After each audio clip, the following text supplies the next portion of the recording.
भगवान श्री कृष्ण का जन्म कंस का वध कर समस्त पृथ्वी लोक को उसके अत्याचारों से मुक्त कराने हेतु हुआ था।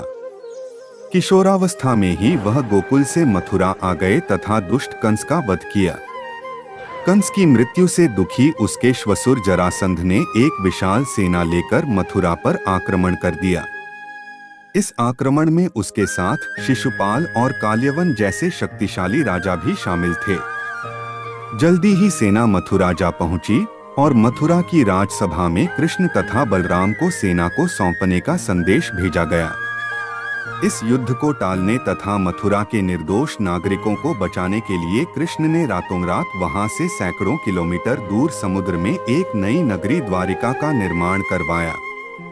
अपनी माया से उन्होंने समस्त नागरिकों, उनके पशुओं तथा संपत्ति को नींद में ही नई नगरी में पहुंचा दिया। अगले दिन सूर्योदय के समय कृष्ण तथा बलराम जरासंध की सेना के सामने जा पहुंचे और उसे लड़ने के लिए चुनौती दी। जैसे ही जरासंध और दूसरे राजाओं ने कृष्ण को मारने के लिए शस्त्र उठाए, दोनों भाई भागने लगे। उन भाइयों के पीछे जरासंध तथा काल्यवन जैसे राजा भी भागने लगे। कुछ ही देर में दोनों भाई बहुत आगे निकल गए और उनके पीछे केवल मात्र काल्यवन रह गया। उसे देवताओं ने वरदान दिया था कि उसकी हत्या किसी अस्त्र या शस्त्र से नहीं होगी। ऐसे में वह निर्भीक था और लगातार कृष्ण का पीछा करते करते एक गुफा में जा पहुंचा। गुफा में राजा मुचुकुंद सो रहे थे, जिन्हें इंद्रदेव ने वरदान दिया था कि जो भी उन्हें उठाएगा वह उनके देखते ही जलकर भस्म हो जाएगा। वहां पहुंचकर कृष्ण ने सोए हुए मुचुकुंद पर अपना पीतांबर डाल दिया और स्वयं छिप गए। काल्यवन भी वहां जा पहुंचा और सोए हुए राजा मुचुकुंद पर पीतांबर देख उन्हें ही कृष्ण समझ बैठा। उसने मुचुकुंद को उठाने के लिए लात मारी, जिसके कारण उनकी निद्रा खुल गई और उनके देखते ही काल्यवन वहीं पर जलकर भस्म हो गया। तत्पश्चात कृष्ण ने राजा मुचुकुंद को अपने चतुर्भुज स्वरूप में दर्शन दिए और उन्हें मोक्ष पाने का वरदान दिया। वहीं दूसरी ओर जरासंध और बाकी राजा पूरी तरह से खाली मथुरा देखकर वापस लौट गए। युद्ध से भागकर कृष्ण ने रखा देवताओं के वरदान का मान। कृष्ण चाहते तो स्वयं भी काल्यवन और अन्य अधर्मी राजाओं का वध कर सकते थे, परंतु देवताओं के दिए वरदान का मान रखने के लिए ही उन्होंने काल्यवन को राजा मुचुकुंद के हाथों मरवाया। इसी तरह बाद में जरासंध का वध पांडु पुत्र भीम के हाथों करवाकर भूधरा का भार कम किया। इस तरह कृष्ण ने दिया दुनिया को उदाहरण। इस कहानी के बाद कृष्ण के नाम के साथ हमेशा के लिए रणछोड़ जोड़ दिया। कृष्ण की इस कहानी से सीख मिलती है कि अनावश्यक ताकत का प्रदर्शन नहीं कर बुद्धिबल से काम लेना चाहिए। इस तरह हम अपनी शक्ति को खर्च होने से रोक सकते हैं और बड़े से बड़े संकट का भी सामना कर सकते हैं। शांति से भी दुखों का अंत हो जाता है और शांत चित्त मनुष्य की बुद्धि शीघ्र ही स्थिर होकर परमात्मा से युक्त हो जाती है।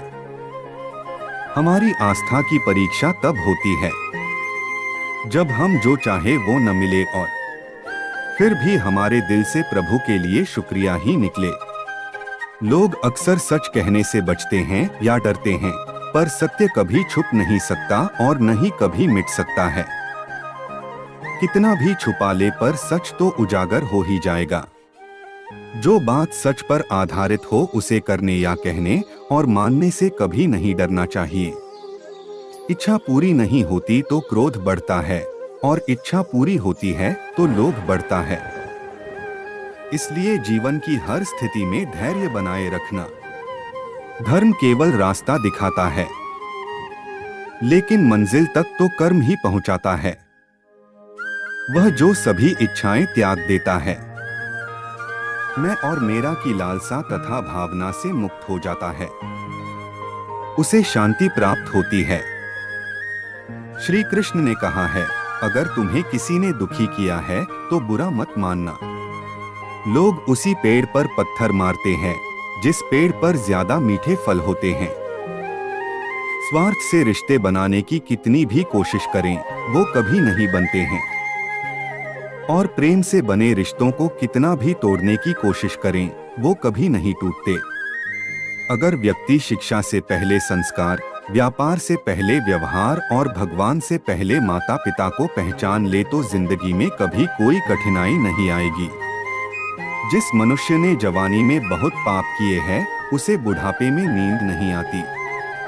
श्री कृष्ण कहते हैं कि मनुष्य को अपने मन को बार बार समझाना चाहिए कि ईश्वर के सिवा उसका कोई नहीं है।